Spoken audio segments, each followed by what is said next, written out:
And so we have our first question from Twitter. I've read, and this is what they said. They said, I read some confusing info. Droplets stay in the air for minutes and then fall to the ground. I also heard droplets can live in the air for 3 hours.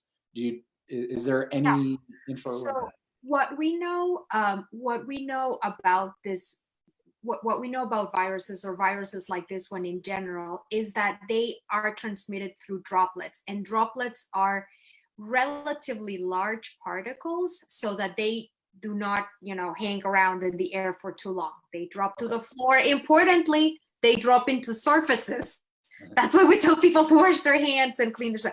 Now, when you perform certain types of medical procedures, those droplets you generate a different type of particle called aerosols.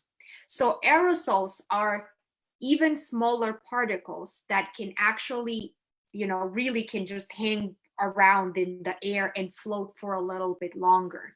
The studies that have suggested that COVID-19 can be transmitted through aerosols, essentially what they've done is perform that type of procedure, what we call aerosol generating procedure, and see if they can then go on and find the virus in the environment.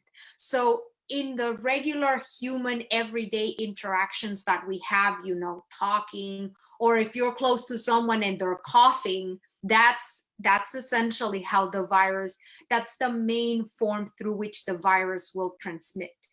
The other thing is that the studies that have been done that say, hey, maybe this thing is also airborne, have recovered the virus, but that doesn't mean that the virus remained viable after many hours, because we do know that the virus can degrade relatively fast.